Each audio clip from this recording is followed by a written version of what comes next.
Well, I don't think it affects the debate as much as the senator from Cape Girardeau affects the debate. I think that's a whole other story. I think Is he an earthquake or is he? we'll just go with natural disaster. But no, I think that he and the Senate Pro Tem have had that discussion over and over and over again. And obviously, they're going to control what happens to that bill.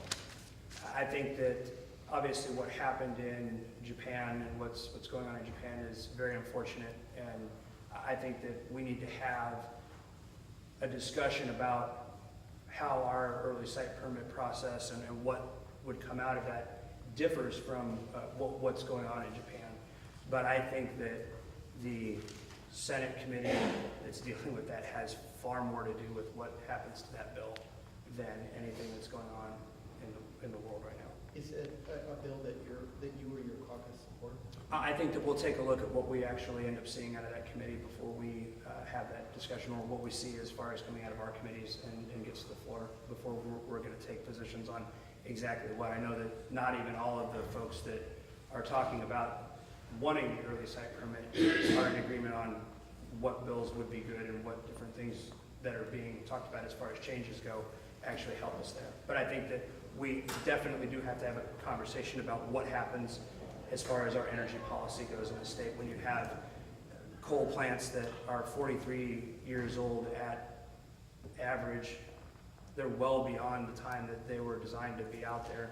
And if that's what we have to continue to look at as far as what is supplying us our energy, we really need to take a look at what the future holds and how we're going to address that and make sure that we have the energy available to us. And I know that in the Renewable Resources Committee, they're doing some stuff with the Prop C challenges and making sure that we go back and look at how that's going to affect our energy policy in the future. And I think that Representative Holzman's done a great job in that process.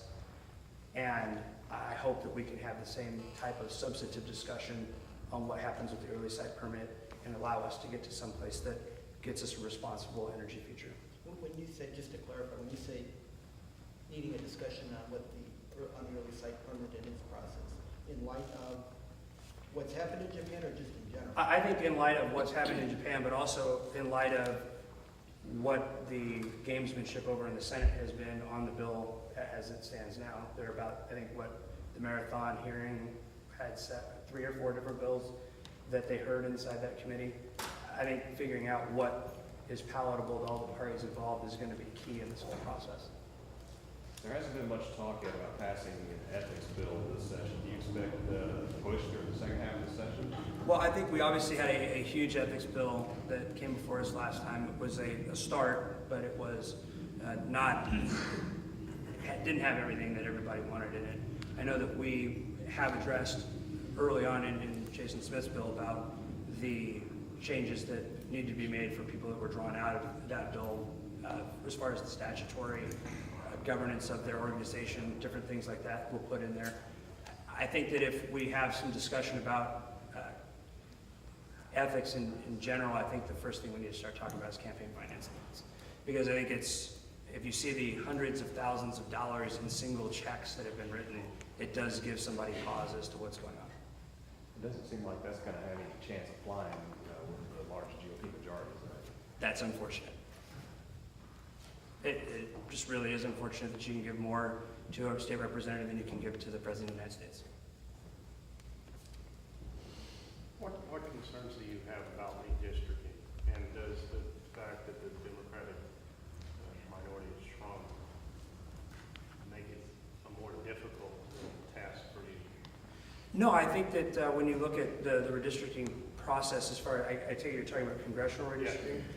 The congressional redistricting, obviously, if you are at jeopardy of possibly losing a seat or having what was a 55, 56% Democratic district, then having to meld in some way with far less favorable districts, I think that's always going to be a concern.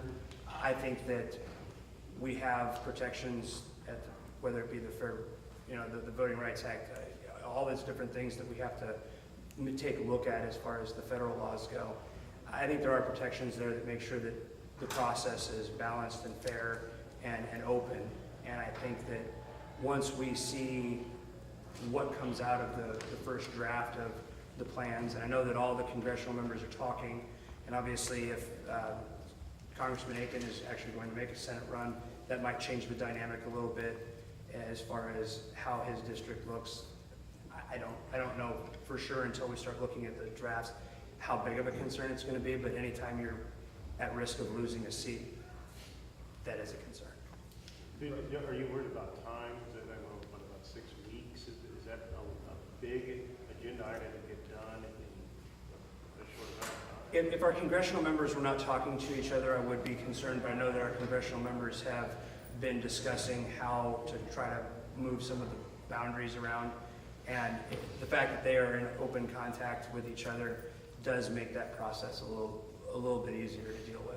Is If that where it's this not is- adversarial there. Is that where this discussion is at this point, where the congressional members are talking to each other and it's not in the committee yet? Well, I think that as far as the committee process goes, when we get some proposed maps, after they've had their hearings across the state, we'll get some proposed maps that are based upon some of the conversations that have been taking place. And once I see those, then we can have a follow-up discussion on that. Speaker Tilley said that Representative Deal has shared maps with him.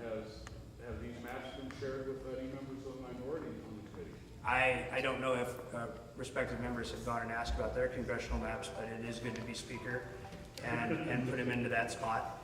And so I think that he's going to be able to have probably the first look at what's there. And, as far as who gets to see what, I know if that offer has been made and people have taken it up, then you'd have to ask the respective members or ask the Representative Deal on that. No members here or on the committee? I don't think anybody's here from the committee itself. Do you believe there's a bullseye on the back of Russ Carnahan? I think that it would definitely, he's probably the one that if you're going to have an odd man out, they're probably looking at him. I would venture to say that they're probably not going to go after one of their own. It might make Lincoln days a little tough. But I think that if you're going to try to make life harder for one of the congressional members, I think that it is the smallest performing Democratic district there. So changing 5-10 points makes a significant difference in that district. Kind of goes back to what I first asked you, are there any strategies you can have to try to protect or try to help the congressman or try to reshape it so he has more of a shot if he's thrown in with another one? Yes, but in all fairness, I probably wouldn't make that public if there was a strategy. Can we talk later? Yes. You think about running, Brian? Yeah, where's your home address? I have some maps. All national TV. Has he asked you to help him stay his seat? He has come and talked to folks. I know he is in contact with our folks over on the St. Louis side, and if anybody wants to talk about any meetings they've had with him, I'm sure they will, but I know that he has been in contact with us. Anybody else? I have one for you. On right to work right now, obviously that's stuck in the Senate. From your perspective, in terms of, presumably you're opposed to that to start off with, correct? Probably a safe presumption. Do you view that as being, if you're going to prevent that bill from passing, it needs to stop in the Senate? No, I think that there are reasonable minds in the House that also see that when you take away the right to organize and rights to collective bargain, you do face some serious consequences, and you also see a significant drop in workplace safety, training, all these different things that are available now that do take a hit, and as well as worker wages. So you can see that bill facing opposition in the House? I could see that bill having some significant questions and some significant opposition from both sides of the aisle. Is it different from hardship? I think it's a different issue as far as the folks look at it. It's a far different type of an issue. When you're taking away your bargaining rights, that is a significant difference. Card check becomes moot at that point. Okay, thanks everybody, appreciate it. Have a good spring break.